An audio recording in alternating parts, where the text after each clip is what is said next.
프로포폴 같은 건 자주 맞을 수가 없어요. 그러니까 그런 것들을 이제 제한 없이 맞으려고 하니까 약간 뒤쪽으로 이제 불법적으로 이제 맞았다고 볼 수도 있죠.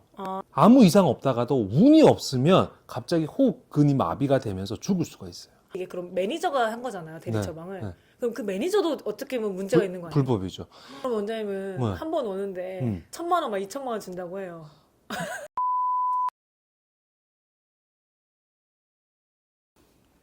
원장님 근데 주사이모 보셨어요? 봤죠. 요새 진짜 난리잖아요. 완전 핫 이슈지. 어디까지 지금 내가 봤을 때 연결돼 있을지 모르겠던데. 근데 약간 이 의사이모가 의사가 아니어서 논란인 거예요? 아니면은 방문 진료 자체가 불법인 거예요? 둘 다가 문제예요, 이거는. 의사도 아마 아닐 거고 우리나라에서 인정하는 의사가 아니고 네. 방문 진료는 진짜 특수한 사항 말고는 안 돼요, 그게.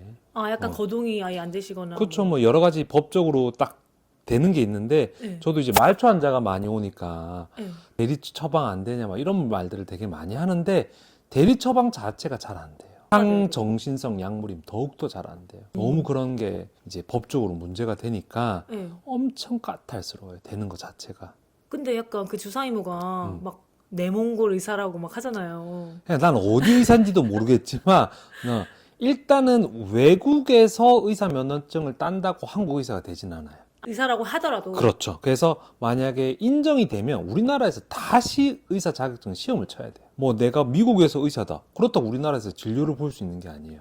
미국 변호사랑 똑같아요. 미국 변호사가 국제 변호사가 되지만 한국에서 막 그렇게 하는 게 아니라 그냥 이제 조언, 어드바이스 정도는 해줄 수 있어도 내가 실제로 진료를 보거나 병원을 개설할 수가 없고 그냥 일반인. 말 그대로 일반인. 그럼 한국에서 의사면을 다시 따야 되는 거죠? 다시 따야 되는 거예요.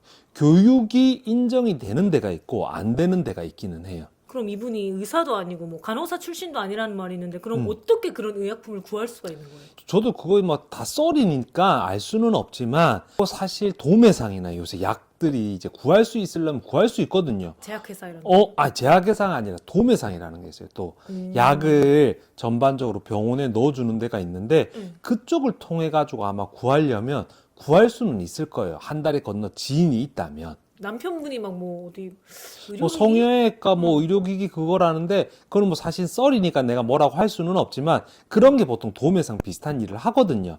그럼 이제 업체랑 이제 제약회사랑 병원 사이에서 물건을 넣었다 뺐다 이렇게 해주는 거예요. 전체로 관장을 하면서. 왜냐면 병원에서 모든 제약회사한테 이거 주문을 넣을 수가 없으니까 하나를 끼고 있는 거예요, 중간에. 그럼 거기서 다 약을 구할 수가 있으니까 뭐 불법적으로 빼주는 거죠, 그 사람들도. 알 수는 없지만. 네. 그럼 근데 그분들이 단순 수액을 맞은 거예요? 단순 수액일 수도 있고 응. 아니면 뭐 이제 진짜 뭐 어떤 문제되는 마약성일 수도 있고 프로포폴 뭐 이런 걸 맞았을 수도 있고 뭐 항정신성 수면제 뭐 여러 가지가 있는데 사실 그건 아직 안 밝혀졌기 때문에 알 수가 없어요. 근데 몰래 맞았다. 그러면 아마 법적으로 당당하게 병원 가서 맞기는 힘들지 않았나 이런 생각을 해볼 수는 있죠. 정해진 범위 내에서 안 맞고 좀 더 초과해서 맞았거나. 뭐 그건 아니면 이제 법적으로 사실 프로포폴 같은 건 자주 맞을 수가 없어요. 그러니까 그런 것들을 이제 제한 없이 맞으려고 하니까 약간 뒤쪽으로 이제 불법적으로 이제 맞았다고 볼 수도 있죠. 아니면 진짜 너무 바빠서. 그건 말이 안 돼요. 바빠서 뭐 수액을 맞으러 이거는 잘 없어. 한두 번은 있지만 그러니까 사실 그거는 좀 말이 안 되는 것 같아요. 프로포폴? 그거는 되게 위험하지 않나요? 이게 프로포폴이 뭐냐면 사실은 마취하는 약이에요. 우리가 수술할 때 마취를 했는데 자 숫자를 세세요. 하나 둘 셋 진짜 잠들거든요.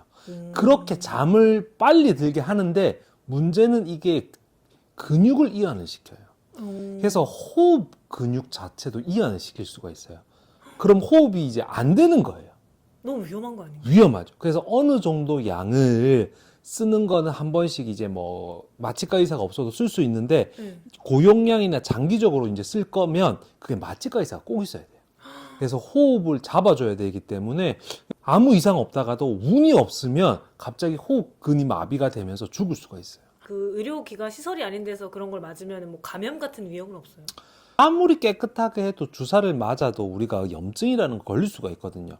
수술도 진짜 깨끗하게 해도 염증이 걸리기 때문에 병원에서 맞는 것보다 감염 가능성이 높고 그리고 그분이 정확한 위생적 관리가 안 된, 교육이 안 됐으면 더욱더 그럴 가능성이 높을 수는 있죠. 근데 막 드라마 같은 거 보면은 막 음. 회장님 때 가면은 막 아플 때 의사분들이나 와가지고 막 진단해주고 막 약 주고 막 이러잖아요.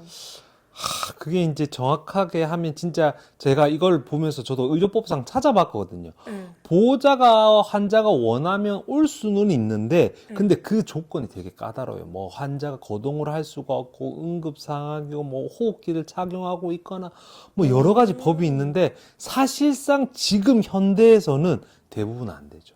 아, 그런 거예요. 그리고 왜냐? 의사가 가잖아요. 네.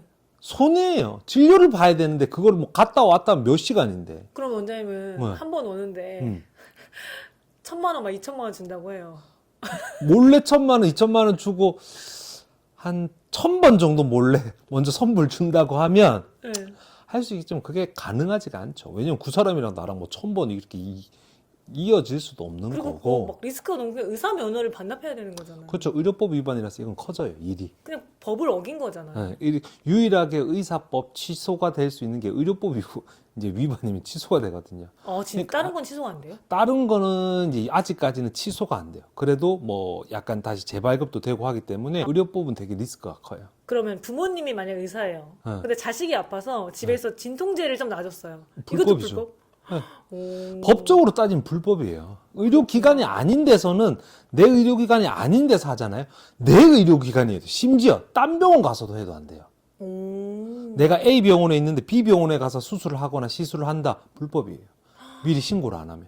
근데 이게 대리 처방 얘기도 나왔잖아요. 네. 근데 이게 그럼 매니저가 한 거잖아요. 대리 네. 처방을. 네. 그럼 그 매니저도 어떻게 보면 문제가 있는 거 아니에요? 불법이죠. 이게 대리 처방도 되게 까탈스러워요. 이제 제가 환자분들이 막 전국에서 오니까 할머니들이 막 지방에서 몇 시간씩 걸려서 와야 되는데 이게 안 돼요. 막 이게 법적으로 말이 많아요. 특히 항정신성 약물이 들어가면 네. 이게 법적으로 한 달 이상 처방 안 되는 것도 있고 근데 오면 막 두세 달 타가야 되는데 이게 그래서 이 대리 처방 자체가 인정이 되는 경우도 있거든요. 뭐 치매 뭐 몇 가지 거동이 안 돼서 이런 거 인정이 돼도 네. 가족이 올 때도 서류 필요한 게 많아요. 오, 그쵸. 직계 가족 뭐 이런 서류가 필요한데 근데 그 사람이 거짓말을 한 거죠. 의사한테. 아, 그렇네요. 의사한테 거짓말로 내가 탄다 하고 줬으면 그건 이제 약을 어떻게 보면 그 이익을 보고 판 거라고 볼 수 있거든요. 자기 이득을 위해서. 그러니까 그런 게 다 불법이에요. 같이 불법인 거죠. 당근에서 우리가 이제 외화를 판다거나 뭐 여러 가지 팔면 안 되는 것들이 건기식 이런 거 네. 그런 것처럼 약을 그냥 당근에서 판 거랑 똑같은 거예요. 마약 약을. 가볍게 볼 건 아니네요. 가볍게 볼 게 아니에요. 이게 누가 부탁해줘서 타면 되지 이게 아니라 문제가 많아질 수가 있어요. 좀 특이한 게 우리가 의사 쓰면 돼. 네. 이모, 삼촌 뭐 이런 거 안 쓰잖아요. 그래서 이게 주사임무라는 게 사실 어떻게 보면 진짜 만약에 그 사람들이 그렇게 불렀다면 네. 불법인 걸 아는 거죠. 원장님 생각으로는. 네, 내 생각으로는. 왜냐하면 의사를 그 누구 원장님 이렇게 이야기를 하지. 주사임무 불렀어? 링거 이모 불렀어? 의사를 부를 때 이모라고 잘 안 하거든요. 그렇기 때문에 뭐 이건 추측이지만 진짜 그 사람들이 그 여자분을 부를 때 그렇게 불렀다. 문자는 지칭을 대놓고는 안 해도 그거는 약간 의사가 아닌지 알았지 않았을까 싶기는 해요. 그럼 마지막으로 하고 싶은 말 뭐 있으세요? 사실 이게 지금 일반인들이 보면 진짜 뭐 처음에는 뭐 왕진이 화법이다 이렇게 해서 헷갈릴 수가 있는데 웬만하면 왕진은 안 된다고 보면 됩니다. 거의 없어요. 그런 경우는. 왜냐하면 의사 자체가 너무나도 손해가 많이 나는 거기 때문에 그런 경우는 거의 없다고 보시면 되고 다른 나라에서 의사였다고 의사가 되냐? 그것도 절대 안 됩니다. 그러니까 자꾸 그분도 의사 면허증을 까면 되는데 안 까는 거 보면 제가 봤을 때 의사가 아닐 가능성이 많아요. 약은 약사에게, 진료는 의사에게. 그게 가장 현명한 방법입니다.